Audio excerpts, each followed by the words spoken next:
एक मित्र ने आज सुबह सलाह दी है कि मैं सभी प्रश्नों के उत्तर न दूं। उन्होंने कहा है कि बहुत से प्रश्न तो फिजूल होते हैं, उनको आप छोड़ दें।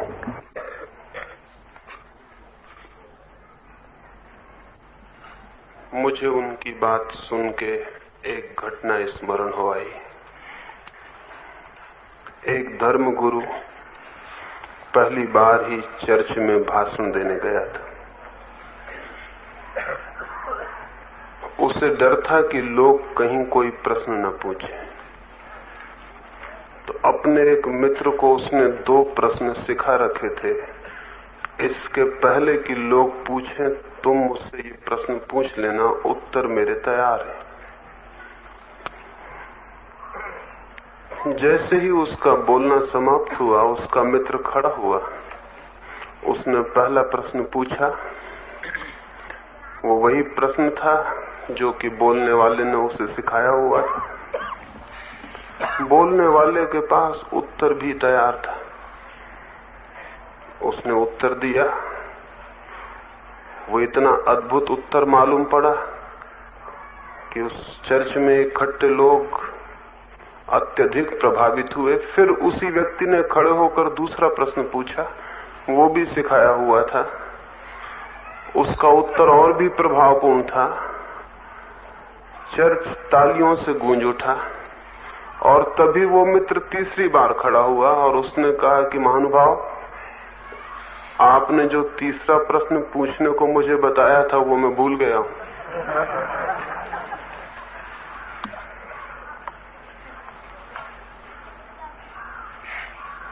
कोई यहां बंधे हुए प्रश्नों के न तो बंधे हुए प्रश्न हैं, न कोई बंधे हुए उत्तर हैं। फिर एक व्यक्ति जिस प्रश्न को पूछने योग्य समझता है, वो प्रश्न चाहे कितना ही व्यर्थ क्यों ना हो, मेरे मन में उस प्रश्न का आदर है। एक मनुष्य ने भी उसे पूछने योग्य समझा, इस कारण मेरे लिए तो उस प्रश्न में आदर हो जाता है।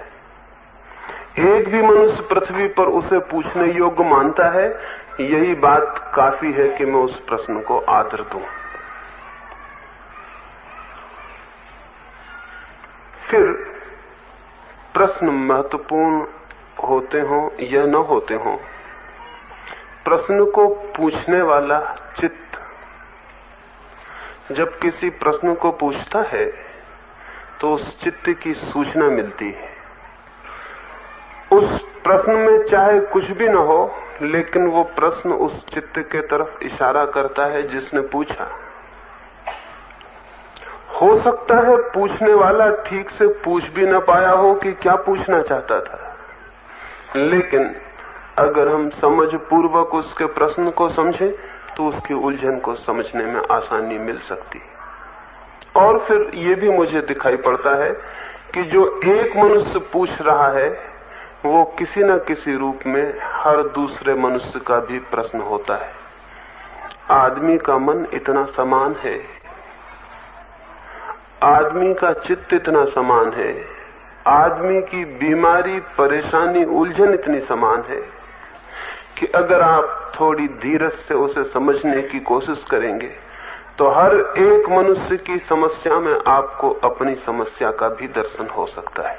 लेकिन हम बहुत अधैर्य से काम लेते हैं, और अक्सर तो यह है कि हम इतने नासमझी से काम लेते हैं कि हमें अपना ही प्रश्न केवल महत्वपूर्ण मालूम पड़ता है। इसलिए नहीं कि वो महत्वपूर्ण है, बल्कि अपना है।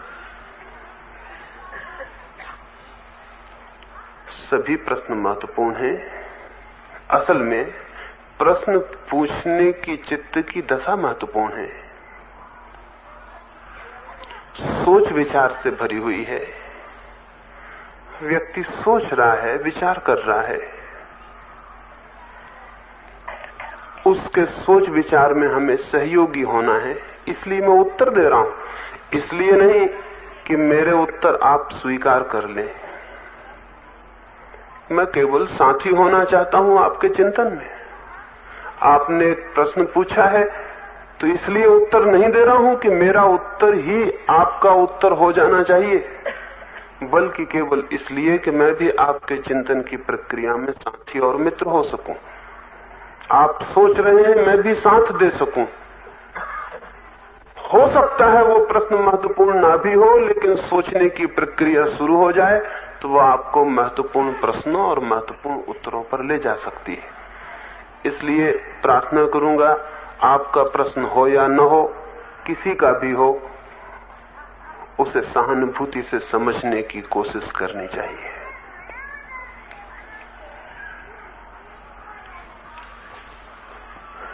एक मित्र ने पूछा है, उन्होंने कहा है कि वे मुझे प्रेम से भरा हुआ व्यक्ति समझते हैं, लेकिन मैं किन्हीं बातों के विरोध में इतनी कड़वी, इतनी तीखी भाषा का उपयोग कर देता हूं, इससे उन्हें चोट पहुंच जाती है, दुख हो जाता है। तो उन्होंने चाहा है कि मैं ऐसी भाषा का उपयोग करूं जो किसी को चोट न पहुंचाए।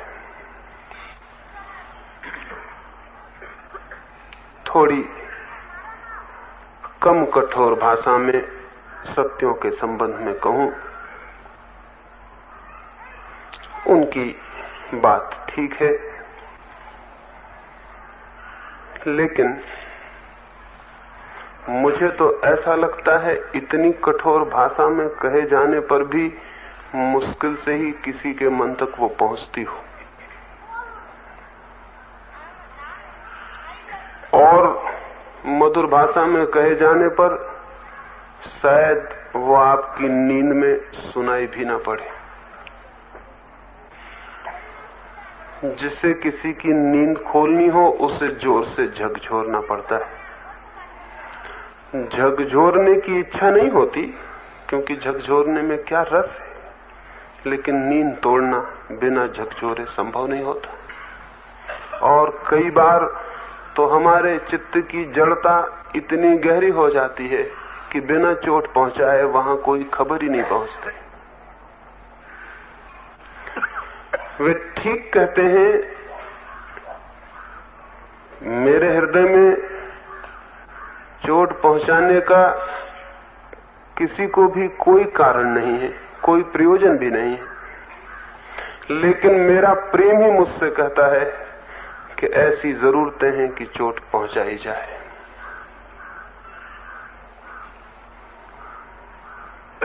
यूरोप के एक बहुत बड़े चिकित्सक केनेथ वाकर ने एक छोटी सी किताब लिखी है, और उस किताब को जॉर्ज गुरजीएफ को समर्पण किया है, और डेडिकेशन में, समर्पण में लिखा है, to the disturber of my sleep. George Gurdjieff को समर्पण किया है, लिखा है मेरी नींद को तोड़ देने वाले जॉर्ज गुरजीएफ को। किसी ने वाकर को पूछा कि नींद जब किसी ने तोड़ी होगी तो बड़ी चोट पहुंची होगी, तो उसने कहा, गुरजीएफ पर जितना क्रोध मुझे जीवन में आया था पहली बार, उतना किसी और पर नहीं आया। लेकिन वही आदमी मेरी नींद की तोड़ने वाला भी बन गया, और तब मैंने पीछे जाना कि उसने जो शॉक, उसने जो धक्का मुझे दिया था, वो कितना प्रेमपूर्ण था। अगर वो धक्का न देता तो शायद मैं जागता भी नहीं। ये उसकी दया थी कि उसने धक्का दिया, और अब मैं अत्यंत आदर से स्मरण करता हूं उसका कि उसने मेरी नींद तोड़ दी। कोई भी नींद तोड़ने वाले को कभी पसंद नहीं करता है। आप सो रहे हो गहरी नींद में और सुबह 4 बजे कोई आपको जगाने लगे तो मन को बड़ा गुस्सा आता है। मन शायद नींद पसंद करता है। तो आप अगर उस जगाने वाले को कहें कि इस तरह जगाएं कि मुझे धक्का ना लगे, मेरी नींद खराब ना हो, इस तरह जगाएं, तो वो कहेगा फिर जगाना भी नहीं हो सकता है। तो आप ठीक कहते हैं, मेरे शब्द कुछ कठोर हो सकते हैं, लेकिन मेरी समझ में अभी वे इतने कठोर नहीं हैं जितने होने चाहिए। वे थोड़े और कठोर होने चाहिए, क्योंकि आदमी की नींद बहुत गहरी है, हजारों वर्ष की है। अगर चोट पहुंचे तो चिंतन शुरू होता है, विचार शुरू होता है, हम फिर से पुनर्विचार करने को तैयार होते हैं। इस देश में हजारों वर्ष से हमने चोट पहुंचानी ही बंद कर दी मस्तिष्क को। उसकी वजह से हम एक सोई हुई कौम हो गए। हमारा कोई भला आदमी कठोर शब्दों का उपयोग नहीं करता, मीठे मीठे शब्दों का उपयोग करता है। वे मीठे शब्द नींद में लोरियां बन जाते हैं और सोने में सहयोगी हो जाते हैं। इस देश को, इस देश की सोई हुई चेतना को तो अब उन लोगों की जरूरत है जो बहुत बेरहमी से ऑपरेशन करने को तैयार हो, बहुत बेदर्दी से, बहुत सख्ती से इस मुल्क की कुछ घावों को, कुछ पीड़ाओं को, कुछ बीमारियों को दूर करने के लिए तैयार होना जरूरी है। अगर आप में से किसी को भी थोड़ी चोट पहुंच जाती हो तो मैं बहुत खुश हूं। आप कृपा करके और थोड़ी ज्यादा चोट मैं पहुंचा सकूं, ऐसी परमात्मा से आपको प्रार्थना करनी चाहिए। प्रेम चोट पहुंचाने से नहीं डरता है, बल्कि प्रेम ही अकेला है जो चोट पहुंचाने की हिम्मत करता है। प्रेम ये देखता जरूर है कि चोट फायदा करेगी या नुकसान। चोट पहुंचाने से प्रेम कभी नहीं डरता है, लेकिन प्रेम ये जरूर देखता है कि चोट फायदा करेगी या नुकसान। अगर चोट न पहुंचाने से हानि होती हो तो प्रेम जरूर चोट पहुंचाता है, और उनका प्रेम कच्चा होगा जो चोट पहुंचाने से डर जाते हो।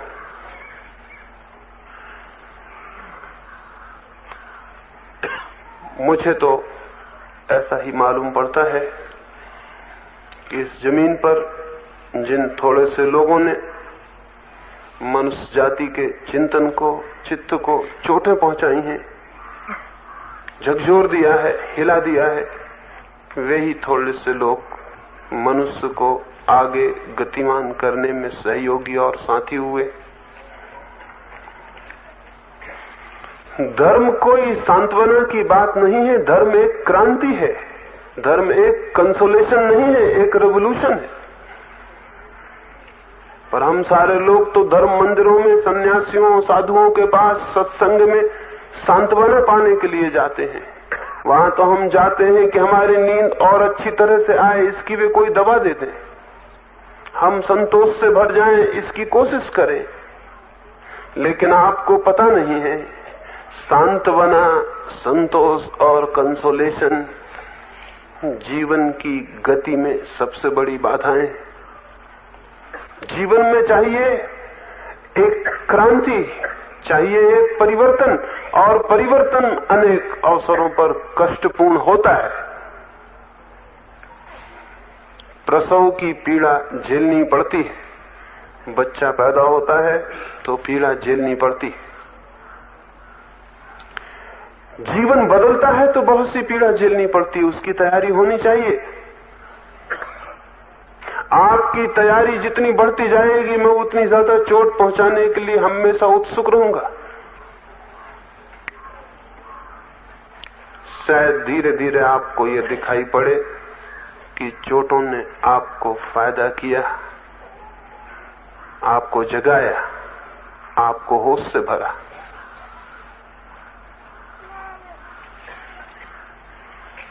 एक फकीर था, हुई हाई।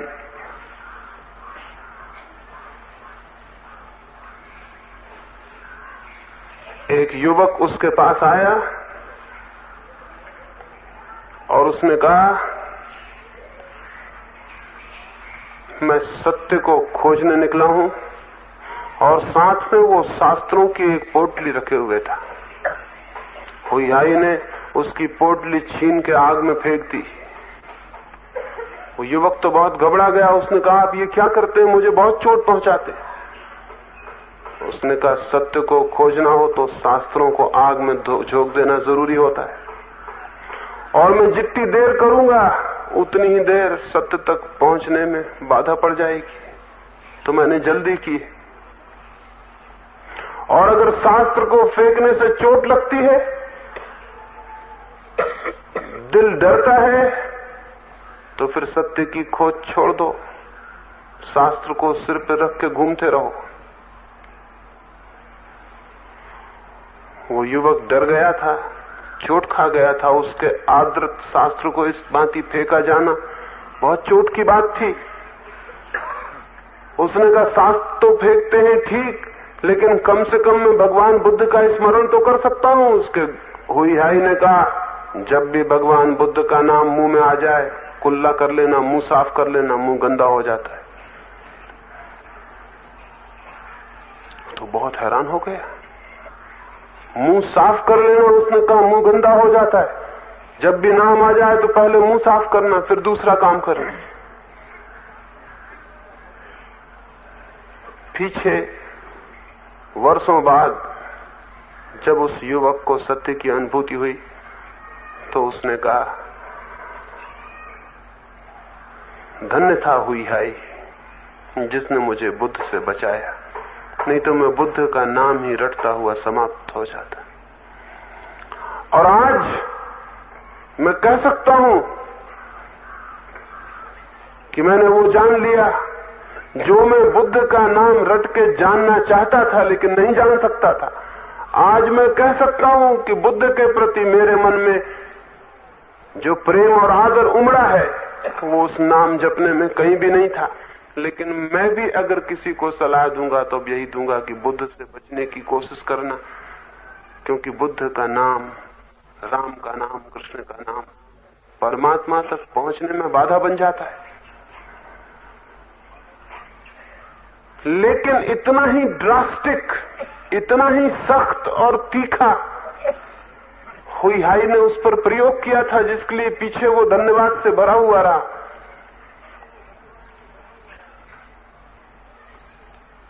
एक फकीर था,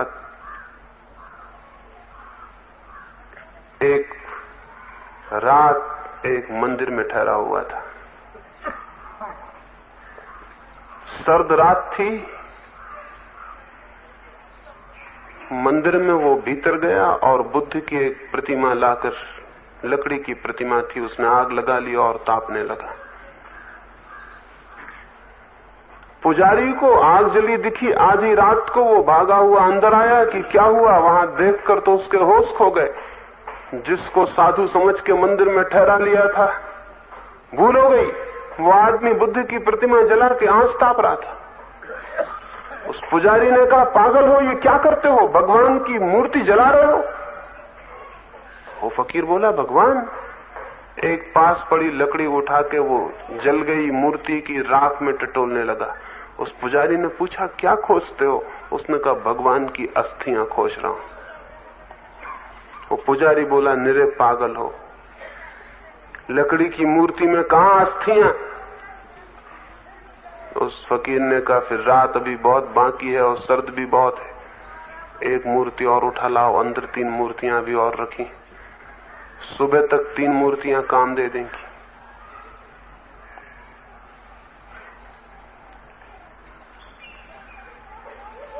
वो जो पुजारी था घबरा आया, लेकिन एक सत्य का उसे पहली दफे दर्शन हुआ। अगर लकड़ी की मूर्ति में अस्थियां नहीं होती ये पागलपन है, तो लकड़ी की मूर्ति में भगवान कहां हो सकते हैं? वो भी पागलपन है।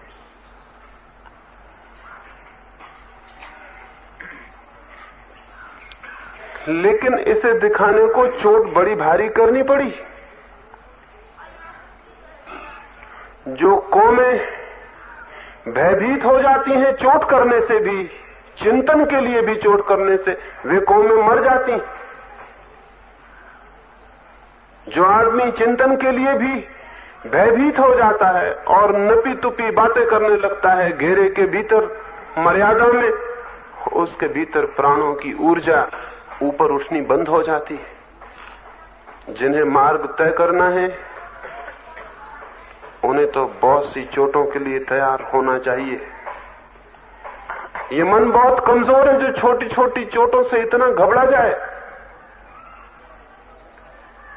और हम छोटी छोटी बातों से इतने भयभीत हो जाते हैं जिसका कोई भी हिसाब नहीं, और पीछे छिपे प्रेम के भी दर्शन हमें नहीं हो पाते। क्या कोई ये कह सकता है कि जिसने ये मूर्ति जला दी भगवान बुद्ध की, यह आदमी कठोर था, यह आदमी प्रेमपूर्ण नहीं था? जो जानते हैं वो कहेंगे इस पुजारी के प्रति इससे बड़े प्रेम की और कोई अभिव्यक्ति नहीं हो सकती थी। इस पुजारी को जगाना जरूरी था कि तू जिसे पूज रहा है वो लकड़ी से ज्यादा नहीं है। अगर खोजना ही है उसे जो जीवन है, जो जीवन चेतना का केंद्र है, तो मूर्तियों में उसे नहीं खोजा जा सकता। और जो उसे एक मूर्ति में खोजने बैठ जाता है वो उसके चारों तरफ जो अनेक रूपों में अभिव्यक्ति हो रही है उससे वंचित हो जाता है। नानक जाके मक्का में पैर करके सो गए थे पवित्र मंदिर के पत्थर की तरफ। बड़े कठोर रहे होंगे, प्रेम मन में जरा भी नहीं रहा होगा, नहीं तो क्या जरूरत थी, पैर और कहीं भी तो किए जा सकते थे। पवित्र पत्थर की तरफ पैर करके सोने की क्या जरूरत थी? पुजारी भागे हुए आए थे और उन्होंने कहा था ना समझ, पैर किए हुए पवित्र मंदिर की तरफ, हटाओ पैर यहां से। नानक ने कहा तुम ही मेरे पैर उस तरफ कर दो जहां परमात्मा न हो।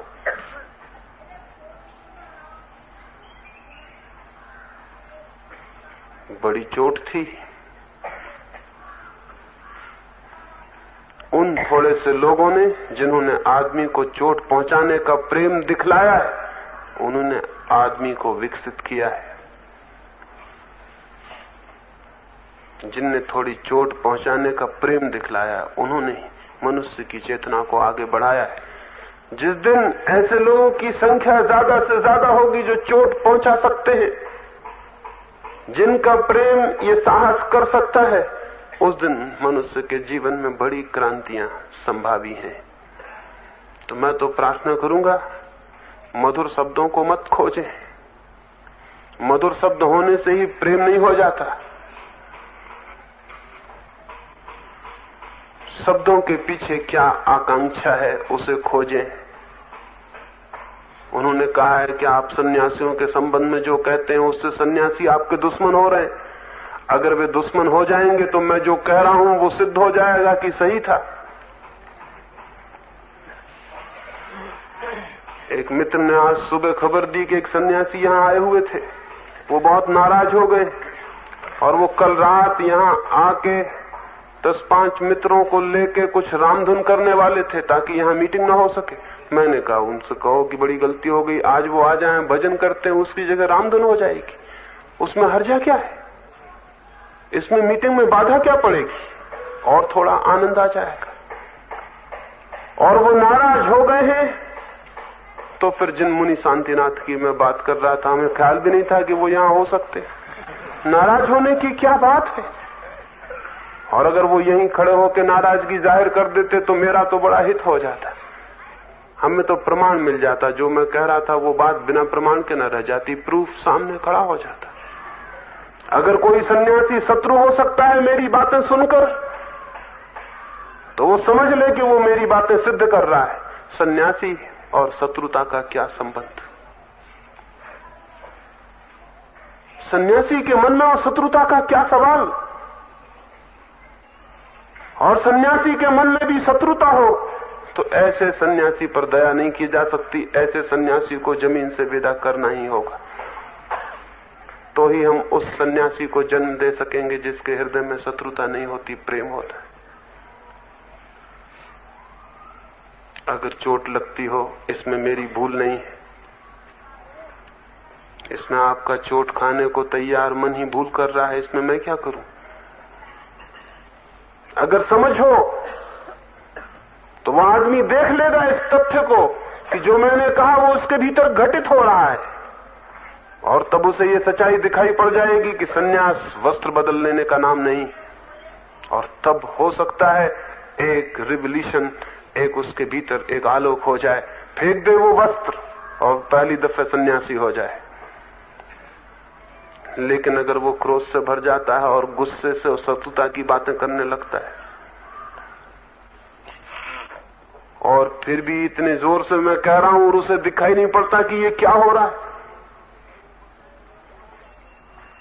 तो फिर अब इसमें तो फिर मुझे और कठोर होना पड़ेगा। और क्या रास्ता हो सकता है? और क्या रास्ता हो सकता है? मुझे और कठोर शब्दों के उपयोग करने पड़ेंगे। कठोर शब्दों से मुझे आनंद नहीं आता है, पीड़ा ही होती है ये देखकर कि कठोर शब्दों का उपयोग करना पड़ता है। लेकिन कोई और रास्ता नहीं है, कोई और उपाय नहीं है। और हम तो धीरे धीरे कठोर शब्दों के भी फिर आदी हो जाते हैं, फिर हमसे उनसे भी हम पर चोट नहीं होती। तो मैं तो चाहता हूं सन्यासी क्रुद्ध हो जाएं तो उन्हें अपने सन्यास की व्यर्थता दिखाई पड़ जाए, उन्हें ख्याल में आ जाए। अभी एक सभा में मैं बोल रहा था, मैंने कहा कि पंडित के पास ज्ञान नहीं होता। एक पंडित क्रोध में आ गए, मुझे पता भी नहीं था कि वहां पंडित भी मौजूद है। वे इतने क्रोध में आ गए और इतनी उल जलूल बातें कहने लगे। तो मैंने कहा कि देखिए, जो मैं कहता था वो ये पंडित जी सिद्ध करने लगे। यही तो मैं कह रहा था कि पंडित के पास ज्ञान नहीं होता, उसके पास ज्ञान की आंखें नहीं होती। अगर ज्ञान होता तो ऐसी बात तो नहीं हो सकती थी। ये इतने जल्दी इतना क्रोध, इतना असंतुलन तो नहीं हो सकता। थोड़ी समझ होती तो ये ख्याल ही नहीं हो सकता था कि मैं पंडित हूं। ज्ञान होता तो ये ख्याल हो सकता था कि मैं पंडित हूं। ये अहंकार हो सकता था कि मैं जानने वाला हूं। जिन लोगों ने भी जाना है वे तो इतने विनम्र थे कि उन्होंने कहा हमसे ज्यादा अज्ञानी और कोई भी नहीं। सुकरात ने मरने के पहले कहा मैं तो परम अज्ञानी हूं।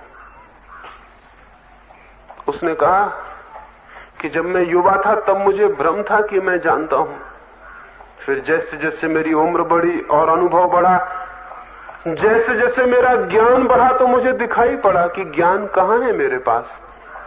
सब तो अज्ञान है, कुछ भी तो नहीं जानता, सब तो अननोन। और अब जब मैं बूढ़ा हो गया हूं तो मैं कह सकता हूं कि मुझ जैसा अज्ञानी और कोई भी नहीं है।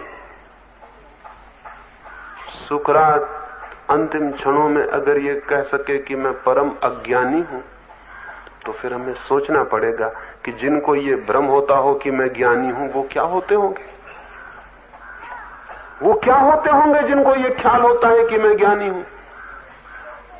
वे अज्ञानी होते होंगे, क्योंकि ज्ञानियों को तो अज्ञान का बोध होता है कि हम कुछ भी नहीं जानते। क्या जानते हैं? राह पर पड़े हुए पत्थर को भी नहीं जानते और आकाश में बैठे परमात्मा को जानने का दावा करते।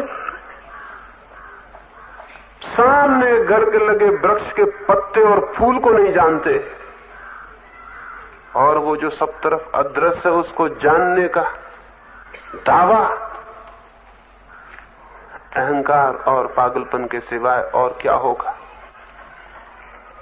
तो मैंने उनसे निवेदन किया, आपको ये ख्याल है कि आप पंडित हैं, यही भूल हो गई। और इसी पंडित के लिए मैं कह रहा हूं कि इसके पास ज्ञान नहीं होता, क्योंकि जिसके पास ज्ञान होता है उसको पंडित होने का ख्याल नहीं होता। उसके तो सारे ख्याल गिर जाते हैं। वो तो इतना विनम्र हो जाता है कि उसे दिखाई पड़ता है मैं कुछ भी नहीं जानता हूं।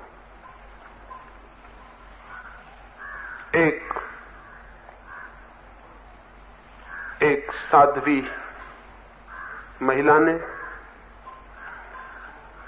और साध्वी जब कह रहा हूं तो बहुत ख्याल से, क्योंकि न तो उसके पास साधुओं के वस्त्र हैं, न उसके पास साधुओं का सारा ढोंग है, लेकिन कुछ उसने जाना है जीवन में।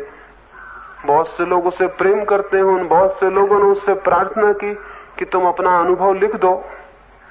मैं भी उसके गांव से निकलता था, उसने मुझसे कहा कि मैं अपना अनुभव लिखूं, ये सारे लोग मेरे पीछे पड़े हैं, लेकिन एक शर्त पर लिखूंगी कि मैं जो किताब लिखूं आप आके उसका उद्घाटन कर देना। मैं राजी हो गया। फिर 1 वर्ष बाद मिलना हुआ, वो किताब लिखी जा चुकी थी। उस महिला के भक्त एक सुंदर पेटी में उस किताब को रख के मेरे पास लाए। मैंने खोला, एक छोटी सी 8 पन्नों की किताब निकली। पन्ने सफेद नहीं थे, बिल्कुल काले थे, और उनमें कुछ भी नहीं लिखा हुआ था। उस महिला ने कहा कि मैंने बहुत इतना ज्यादा लिखा है इसमें कि लिखते लिखते पूरी किताब काली हो गई। कुछ लोग थोड़ा सा लिखते हैं तो थोड़ा काला होता है। मैंने इतना लिखा, इतना लिखा, इतना लिखा कि सब काला हो गया। और अब मैं समझती हूं ये किताब तैयार हो गई, मेरा अनुभव इसमें है। उसके भक्त तो हैरान हो गए, उन्होंने कहा हम कुछ समझे नहीं कि ये क्या हुआ। तो उस साध्वी ने कहा, जिस दिन तुम्हारा मन इतना ही कोरा हो जाएगा जिसमें कुछ ना लिखा हो, उस दिन तुम उसको जान लोगे जो है।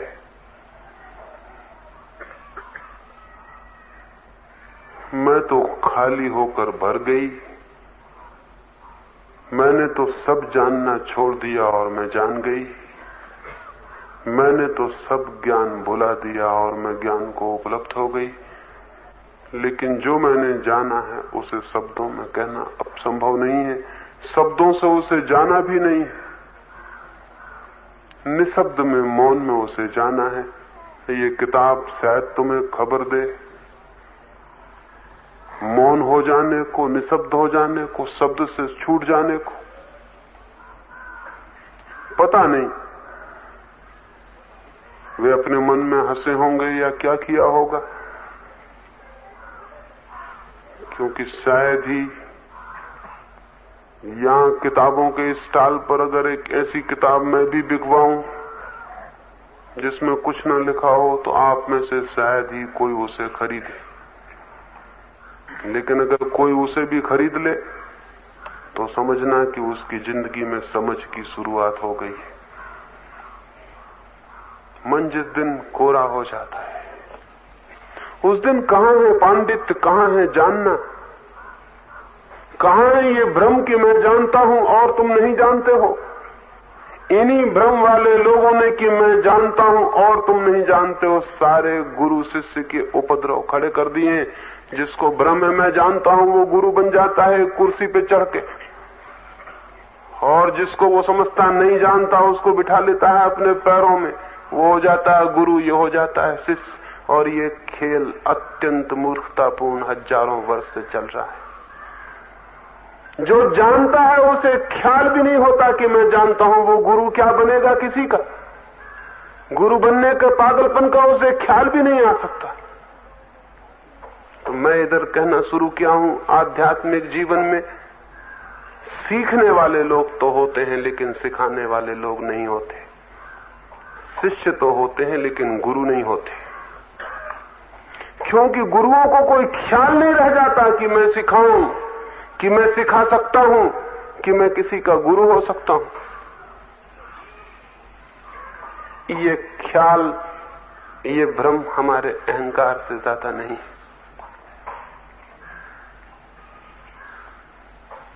और अहंकार को चोट लगती है। जब अहंकार को गिराने का कोई उपाय चलता है तो चोट लगती है।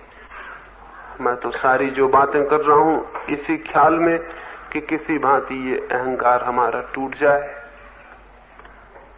ये ख्याल हमारा टूट जाए कि हम जानते हैं, ये ख्याल हमारा टूट जाए कि मैं सन्यासी हूं, ये ख्याल हमारा टूट जाए कि मैं कुछ हूं, तो शायद हम उसे जान लें जो कि हम हैं, शायद उसे पहचान लें जो कि सब में है। लेकिन जब तक हमें ये कुछ होने का ख्याल है, ये समबडी होने का, और इससे कोई फर्क नहीं पड़ता कि ये कुछ होने का ख्याल किस कारण है। एक आदमी एक बड़ी कुर्सी पर बैठ जाता है तो उसे ख्याल होता है मैं कुछ हूं। एक आदमी गेरुए वस्त्र पहन लेता है, गेरुए वस्त्र, तो वो सोचता है मैं कुछ हूं। एक आदमी दिल्ली पहुंच जाता है, वो सोचता है मैं कुछ हूं। एक आदमी धन कमा लेता है और सोचता है मैं कुछ हूं। एक आदमी धन छोड़ देता है और सोचता है कि मैं कुछ हूं। ये सारे एक ही बीमारी के बहुत बहुत रूप है, इसमें कोई फर्क नहीं है। जब तक आदमी सोचता है मैं कुछ हूं, चाहे वो सोचता हो मैं सन्यासी हूं, चाहे वो सोचता हो मैं नेता हूं, चाहे वो सोचता हो मैं गुरु हूं, चाहे वो सोचता हो मैं त्यागी हूं, व्रती हूं, इससे कोई फर्क नहीं पड़ता। ये एक ही बीमारी की अलग अलग शक्लें हैं। बीमारी ये है कि मैं कुछ हूं, और जहां ये ख्याल है कि मैं कुछ हूं, वहां चोट पहुंचती है। क्योंकि जैसे कोई दिखाने की कोशिश करेगा कि नहीं आप तो कुछ भी नहीं है, तो चोट पहुंचती है, तो घबराहट होती है।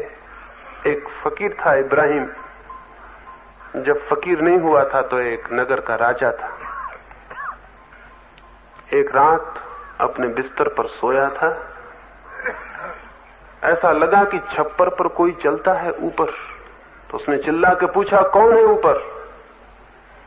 ऊपर से आवाज आई मेरा ऊंट खो गया है, उसे मैं खोजता हूं। अजीब पागल आदमी था कोई। उस राजा ने कहा पागल हो गए हो, छप्परों पर ऊंट खोया करते हैं, यहां ऊंट खोजने का क्या मतलब? छप्परों पर कहीं ऊंट खोते हैं? तो उस आदमी ने कहा अगर छप्परों पर ऊंट खोजने से नहीं मिलेंगे तो सिंहासनों पर भी आनंद खोजने से नहीं मिलेगा। सिंहासनों पर आनंद भी नहीं खोया है। राजा उठा और दौड़ा कि उसे पकड़वा ले, कौन आदमी है, लेकिन वो नहीं मिल सका। दूसरे दिन राजा रात भर सोचता रहा कि बात उसने क्या कही है। रात भर उसे ख्याल रहा छप्पड़ों पर नहीं मिल सकता है ऊंट, सिंहासनों पर सत्य नहीं मिल सकता। सिंहासन भी छप्पर ही है, चाहे वे सिंहासन किसी तरह के हों, सन्यास के, शंकराचार्य होने के, फला होने के, ढिका होने के, राजनीतिज्ञों के, या किसी तरह के सिंहासन हो, उन पर सत्य मिल सकेगा? वो भी सोचता रहा।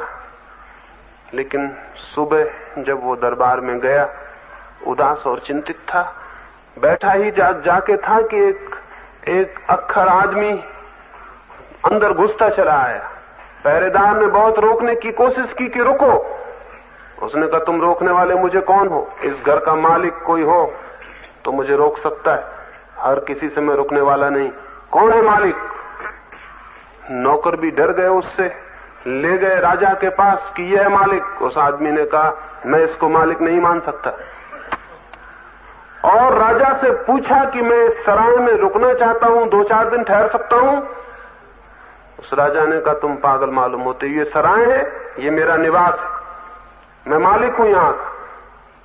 वो आदमी हंसने लगा। उसने कहा मैं कुछ वर्ष पहले आया था, लेकिन तब दूसरा आदमी यही कहता था कि मैं मालिक हूं यहां का। उस राजा ने कहा वो मेरे पिता थे।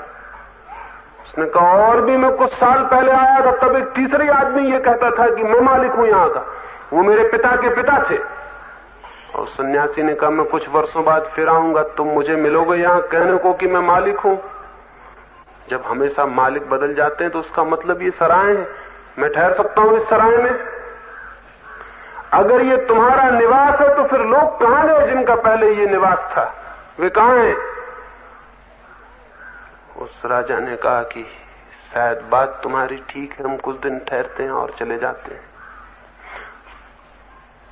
उसने द्वार बंद करवा दिए और कहा कहीं ऐसा तो नहीं कि रात जो छप्पर पे ऊंट खोजता था वो तुम ही हो?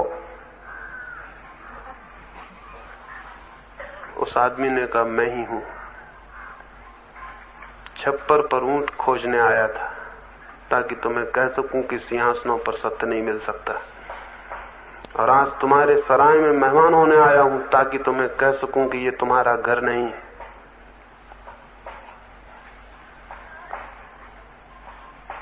लेकिन ऐसा आदमी चोट बहुत पहुंचाता है। उस राजा के प्राण कब गए? बात तो सच थी, जिसको उसने अपना घर समझा था ये उसका घर था नहीं, लेकिन बड़ी चोट पहुंची। अपने घर में बैठे बैठे अचानक पता चल जाए कि आप धर्मशाला में बैठे हैं, चोट नहीं पहुंचेगी? अपनी तख्ती मख्ती लगाए बैठे थे घर के सामने, अचानक पता चला ये धर्मशाला है, चोट नहीं पहुंचेगी? लेकिन अगर वो धर्मशाला ही है तो मैं क्या करूं? मुझे कहनी पड़ेगा कि ये धर्मशाला है, आपको चाहे चोट पहुंचे और चाहे न पहुंचे, मेरी मजबूरी। अब अगर आप छप्पर पे ऊंट खोज रहे होंगे और मुझे कहना पड़े कि क्षमा करिए छप्परों पे ऊंट नहीं खोया करते, तो आप नाराज हो जाएंगे कि कठोर वचन बोलते हैं आप, कुछ ऐसी बात कहिए कि चोट ना लगे। तो मैं क्या कहूं? क्या मैं ये कहूं कि खोजते रहिए, मैं भी साथ देता हूं, ऊंट मिल जाएगा? मेरी भी मजबूरी है, आपकी भी मजबूरी मैं समझता हूं, लेकिन क्या करूं? आपकी मजबूरी को मान लूं या आप मेरी मजबूरी को मानते? मुझे कहनी पड़ेगा छप्परों पर ऊंट नहीं मिलते, सिंहासनों पर भी सत्य नहीं मिलता है, क्योंकि जो आदमी जितने ऊंचे सिंहासन पर बैठता चला जाता है उतना ही छोटा आदमी होता चला जाता है। जितना ऊंचा सिंहासन उतना छोटा आदमी। असल में छोटे आदमी के सिवाय ऊंचे सिंहासन पर कोई चढ़ना ही नहीं चाहता। वो छोटा आदमी ऊंची चीज पर खड़े होकर ये भ्रम पैदा करना चाहता है कि मैं छोटा नहीं हूं। छोटे छोटे बच्चे भी यही करते हैं, घरों में कुर्सी पे खड़े हो जाएंगे, ऊपर कहेंगे हम आपसे बड़े हैं। तो दिल्ली में जो बैठ जाते हैं और कहते हैं हम आपसे बड़े हैं, वो इन बच्चों से भिन्न है, क्योंकि आपकी बड़ी कुर्सी है, आप बड़े हो गए।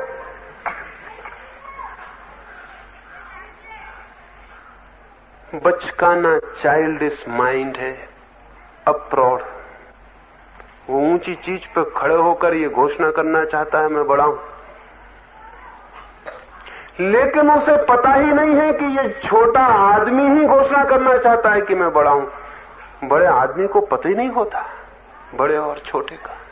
छोटे आदमी का वो जो इंफीरियरिटी कॉम्प्लेक्स है, वो जो भीतर हीनता का भाव है, वो निरंतर कोशिश करता है दिखलाने की कि मैं हीन नहीं हूं, मैं कुछ हूं। और कुछ होने की दौड़ जीवन भर चलती रहती है। हजार हजार रास्तों से, हजार हजार रास्तों से आदमी कोशिश कर रहा है दिखला दे कि मैं कुछ हूं, लेकिन उसे पता नहीं कि जब तक वो दिखलाने की कोशिश कर रहा है कि मैं कुछ हूं, तब तक उसके भीतर एक हीनता चल रही है, और उस हीनता से वो पीड़ित है। उस हीनता को बुलाने के लिए पहाड़ चढ़ रहा है, उस हीनता को बुलाने के लिए यात्राएं कर रहा है, छप्पड़ों पर चढ़ रहा है ताकि सारा गांव देख ले कि सबसे ऊंचा मैं हूं। और अगर इसको हम कह दें कि तुम पागल हो, जितने ऊंचे तुम चढ़ते हो उतने छोटे होने की तुम सूचना करते हो, तो ये नाराज हो जाएगा। अब इसको नाराज करें कि इसको चढ़ने दें, इसको जाने दें, ये जहां भी जाए एवरेस्ट की चोटी पे चढ़ने दें, या कि इसको कहें कि पागल मत हो जाओ। हीनता भीतर है तो उसे तुम पहाड़ों पर चढ़ के न मिटा पाओगे। हीनता भीतर है तो भीतर ही घुसना होगा, और हीनता वहां है तो उसे मिटाने के रास्ते हैं, लेकिन ऊपर चढ़ने से हीनता नहीं मिट जाती।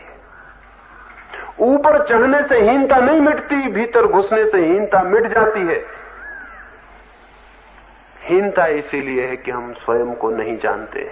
आत्म अज्ञान के कारण हीनता है, नहीं तो आपको पता चलेगा आप क्या हो, और आपको पता चलेगा और सब कौन है। दिखाई पड़ेगा एक ही प्राण, एक ही जीवन, एक ही महिमा सब में व्याप्त है, एक ही आलोक। फिर आप किससे ऊपर होना चाहोगे? आपके अतिरिक्त फिर कोई बचता नहीं, या आप भी नहीं बचते हैं, जो बच रहता है उसमें न आप होते हैं, न दूसरा होता, न मैं होता, न तू होता है। किससे ऊपर चढ़ेंगे, किससे नीचे उतरेंगे?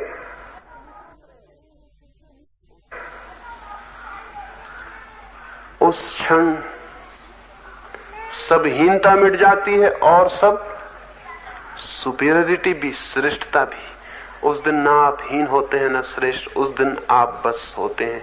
फिर कोई कंपैरिजन नहीं होता, क्योंकि कंपेयर करने को कोई नहीं होता, कोई तुलना नहीं होती। ऐसे व्यक्ति को तो मैं धार्मिक कहूंगा, लेकिन ऐसे व्यक्ति को धार्मिक नहीं कह सकता जो अभी कह रहा है कि तुम ग्रस्त हो, मैं सन्यासी हूं, तुम पापी हो, मैं पुण्यात्मा हूं, तुम हीन आत्मा हो, मैं महात्मा हूं। ये जो आदमी क्या कर रहा है? और इसने जो तरकीब निकाल ली है वो ज्यादा गहरी है उस आदमी से जो कह रहा है मैं धनवान हूं, तुम गरीब हो। उससे ज्यादा गहरी है। धनवान को भी दिखाई पड़ता है धन छिन सकता है, चोरी जा सकता है, कल वो भी गरीब हो सकता है। लेकिन ये त्याग और संन्यास ऐसी चीजें हैं कि न चोरी जा सकते, न खो सकते, न इनको कोई छिना सकता। ये ज्यादा स्थायी संपत्तियां हैं। इसलिए जो लोग बहुत लोभी हैं वे तिजोरी छोड़ देते हैं और स्थायी तिजोरी की खोज में निकल जाते हैं। सन्यासी हो जाएं, परमात्मा को पकड़ लें, क्या करें क्या ना करें। वे ऐसी संपत्ति खोजते हैं जिसे कोई छीन ना सके। ये बहुत गहरी ग्रीड, ये बहुत गहरे लोभ से पैदा होने वाली वृत्ति है। इसको हम कहें या ना कहें। एक गांव में मैं था, मुझसे पहले एक सन्यासी बोले और उन्होंने कहा अगर आप लोभ छोड़ देंगे तो स्वर्ग उपलब्ध होगा। मैं उनके पीछे बोलता था। मैंने पूछा कि बड़ी अजीब बात आपने कही है कि अगर आप लोभ छोड़ दें तो स्वर्ग उपलब्ध होगा, और स्वर्ग उपलब्ध करने की जो कामना है वो लोभ नहीं है। तो यहां इन सुनने वालों में जितने लोभी होंगे बहुत ज्यादा, जो कम लोभी होंगे वो सोचेंगे छोड़ो स्वर्ग को, अपना लोभ ही ठीक है। जो जरा ज्यादा लोभी होंगे वो कहेंगे छोड़ो धन संपत्ति को, स्वर्ग को पा लेना ज्यादा उचित है। तो ऊपर से दिखाई पड़ेगा वो लोभ छोड़ रहे हैं। लोभ छोड़ नहीं रहे, वो लोभ के कारण ही, लोभ की वजह से ही धन संपत्ति छोड़ रहे हैं कि स्वर्ग उपलब्ध हो जाए। ये स्वर्ग का कामी लोभी चित्त है, मोक्ष का कामी भी लोभी चित्त है, परमात्मा को पाने की कोशिश में लगा हुआ भी लोभी चित्त है। इसको कहें या ना कहें। आप कहेंगे फिर मैं क्या कह रहा हूं आपसे? मैं आपसे ये कह रहा हूं जिस दिन चित्त में कोई लोभ नहीं होता उस दिन जो आप जानते हैं वो मोक्ष है, लेकिन मोक्ष की कोई कामना नहीं की जा सकती। मोक्ष को पाने के इरादे, योजनाएं, प्लानिंग नहीं बनाई जा सकती। जिस दिन आपका चित्त लोभ के बाहर होता है उस दिन जिसे आप जानते हैं वो परमात्मा है, लेकिन परमात्मा को पाने का लोभ नहीं किया जा सकता। परमात्मा को पाने के लिए हिसाब किताब नहीं लगाया जा सकता, और हिसाब किताब लगाए जा रहे हैं। कोई आदमी कह रहा है मैंने 100 उपवास किए, कोई कह रहा है मैंने 50 किए, कोई कह रहा है मैंने 40 किए। कितना परमात्मा मिलेगा? 1 शेर, 2 शेर, 3 शेर, कितना परमात्मा मिलेगा? मैंने 100 उपवास किए तो मुझे कितना मिलेगा? मैं 30 साल से सन्यास लिया हुआ हूं, मुझे कितना मिलेगा? क्राइस्ट को जिस रात पकड़ा गया, पकड़ने के पहले खबर मिल गई थी कि शायद वो पकड़ लिए जाएंगे, तो क्राइस्ट ने अपने मित्रों से कहा कि तुम्हें कुछ पूछना हो तो पूछ लो। तो उनके मित्रों ने पूछा कि अब आप जा ही रहे हैं तो एक बात बता दें, आपका स्थान तो तय है कि आप परमात्मा के बगल में बैठेंगे स्वर्ग में। हम लोग कहां बैठेंगे? हमारा स्थान क्या होगा? हमारी कुर्सियां कहां लगाई जाएंगी? हमने अपना सब घर द्वार छोड़ा, आपके पीछे दीवाने हुए। हमारी उपलब्धि क्या होगी? किंगडम ऑफ गॉड जो है वहां हम कहां होंगे? हमारी पोजीशंस क्या होंगी? वो सब स्पष्ट कर दें। अब ये लोग लोभी नहीं है, क्या है ये लोग? इनके चित्त में निर्लोभ का जन्म हुआ है। अगर ये कहें तो चोट पहुंचेगी कि हमारा सब संन्यास, हमारी पूजा प्रार्थना, हमारा मंदिर, हमारा दान दक्षिणा सब हमारे लोभ के रूपांतर हैं। और जब तक हम इस बात को नहीं देखेंगे तब तक हम लोभ से मुक्त नहीं हो सकते, क्योंकि हम इनको लोभ समझेंगे ही नहीं तो मुक्त होने का कोई सवाल नहीं। हमारी तीर्थ यात्रा, हमारा संन्यास, हमारा रिनंसिएशन सब हमारे लोभ के ही रूप है, हमारी ग्रीड के ही अलग अलग रास्ते हैं जो अपने को प्रकट करती है। इनसे धर्म का कोई संबंध नहीं है। इस बात को तो जितनी स्पष्टता से कहा जा सके उतना उचित है और उतना जरूरी है। तो हो सकता है मेरी बात में कुछ बात कठोर लगती हो, है कठोर, लगनी चाहिए, लेकिन मैं मजबूर हूं। आप मुझे छप्पर पर ऊंट खोजते दिखाई पड़ते हैं तो मुझे कहना पड़ेगा कि वहां ऊंट नहीं है, और आपका घर, आपका निवास नहीं है, धर्मशाला है। कितनी ही बुरी लगे ये बात, मुझे कहना पड़ेगा कि आप भूल से जिसे निवास समझे हुए हैं वो निवास नहीं है, वो केवल सराय है, और जितने जल्दी आपको दिखाई पड़ जाए उतना उचित। एक और अंतिम प्रश्न और फिर हम विदा होंगे। फिर जो प्रश्न होंगे वो रात हम बात करेंगे। एक मित्र ने पूछा है कि श्रद्धा, आदर्श हम सभी छोड़ दें तो फिर हम कहां जाएंगे, फिर क्या होगा? श्रद्धा होते हुए, आदर्श होते हुए आप कहां चले गए हैं, क्या हो गया है? श्रद्धा भी है, आदर्श भी हैं, आप कहां चले गए हैं, क्या हो गया है? भटक रहे हैं और तो कहीं नहीं चले गए। मैं कोई विश्वास नहीं दिलाता कि आप कहां चले जाएंगे, हालांकि आपका लोभ चाहेगा कि पक्का आश्वासन होना चाहिए कि अगर हम श्रद्धा और आदर्श सब अलग कर दें तो हम कहां पहुंचेंगे, इसकी पक्की गारंटी होनी चाहिए, और नहीं तो हम छोड़ दें और पक्की गारंटी ना हो तो हम हानि में पड़ जाएं।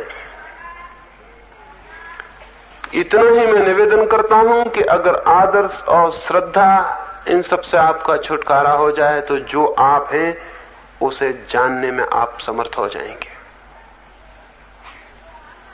चाहे आपके भीतर नरक हो तो उस नरक को देखने में समर्थ हो जाएंगे। और जिस दिन आदमी जो है, जैसा है, वो जो फिक्चुअलिटी है, वो जो हमारी तथ्य स्थिति है, उसको जानने में जिस दिन समर्थ हो जाता है उसी दिन उसके जीवन में एक नई यात्रा शुरू हो जाती। क्यों? क्योंकि वहां कुछ ऐसे तथ्य हैं जिनको बदलना ही पड़ता है, और बदलना पड़ता है ये कहना शायद ठीक नहीं है, जिनको देखते से ही बदलाहट शुरू हो जाती है। फिर आप एक नए आदमी होना शुरू हो जाते हैं, एक बिल्कुल नए आदमी। हालत ऐसी है कि आपके सामने सड़क पर सांप लेटा हुआ है, लेकिन आप अपने सामने देख ही नहीं रहे। आप 10 मील दूर आकाश की तरफ देख रहे हैं, एक आदर्श की तरफ, और चले जा रहे हैं। आदर्श की तरफ देख रहे हैं और चले जा रहे हैं, और सांप नीचे पड़ा है जो आपकी जिंदगी को खा जाएगा। उसे आपके आदर्शों का कोई पता नहीं। मैं आपसे कह रहा हूं 10 मील दूर आकाश की तरफ न देखें, कदमों में नीचे सामने देखें जो आप हैं, जहां आप हैं।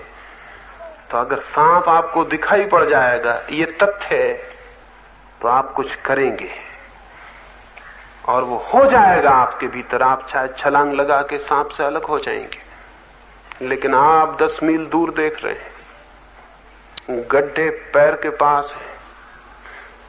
एक ज्योतिषी था यूनान में जो आकाश के तारों के संबंध में खोजबीन किया करता था। वो एक सांझ आकाश के तारे देखते हुए चला जा रहा था और एक गड्ढे में गिर पड़ा। तो एक बूढ़ी औरत जिसने उसे निकाला, उसने कहा, बेटा मैंने सुना है तुम तारों के संबंध में बहुत जानते हो, लेकिन मैं तुमसे एक प्रार्थना करती हूं, तारों के संबंध में तुम क्या जानते होगे जब रास्तों के गड्ढों के संबंध में नहीं जानते? तो मेरी एक प्रार्थना है, तारे फिर जान लेना, रास्ते के गड्ढे पहले जानना जरूरी है। आकाश के तारों की जानकारी तुम्हें होगी भी कैसे जब पैर के नीचे के गड्ढे भी तुम्हें दिखाई नहीं पड़ते? तुम्हारा ज्योतिष सब बकवास होगा। पहले रास्ते के गड्ढे तो जान लो। हम सब भी आकाश के तारे देखकर चल रहे हैं। आदर्श वहां पहुंचना है, वहां पहुंचना है, बिना इस बात को जाने हुए कि हम कहां खड़े हुए, हम कहां चल रहे हैं। आदर्श कल्पना में, जिंदगी तथ्य सामने है। उस तथ्य को देखना जरूरी है और आदर्शों के कारण हम उसे देखने से बचते हैं। इसलिए सारे आदर्शों से चित्त मुक्त हो जाना चाहिए। घबराहट क्यों लगती है? घबराहट इसलिए लगती है कि आदर्श से मुक्त होते ही हमें भली भांति पता है कि हम क्या हैं, और जैसे हम उसको जानेंगे हमारे भीतर घबराहट होती है कि हम तो कुछ भी नहीं है। आदर्श में तो हम मान लेते हैं कि हम ब्रह्मास्मि, मैं ईश्वर हूं, फला हूं, ढिका हूं। ये बड़े मजेदार बातें। मैं ब्रह्म हूं, मैं आत्मा हूं, मैं ये हूं, मैं वो हूं, मैं अविनाशी तत्व हूं, अजर अमर, ये सब हम आदर्श में मान लेते हैं। नीचे लौट के देखेंगे तो घबराहट होगी कि मौत पास आ रही है। ये अजर अमर आदर्श में है, सरकती आ रही रोज। मौत तथ्य है, ये अमरता बातचीत है। अमरता की बातचीत में मौत को कब तक झुटलाइएगा? और मौत को जितने दिन झुटला रहे हैं आप, उतने दिन आप धोखे में। तो मैं ये कहता हूं, अमरता की बातचीत छोड़िए, मौत को देखिए। और मेरा निवेदन यह है कि जिस दिन आप मौत को पूरी तरह देखेंगे, उसी दिन जो अमर है आपके भीतर उसका दर्शन हो जाएगा।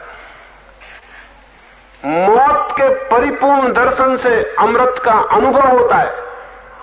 लेकिन जो मौत को ही देखने से डरता है और मौत को देखने से डरने के कारण अमरता की बातचीत करता रहता है, वो मौत को ही नहीं देख पाता, अमृत को कैसे देख पाएगा?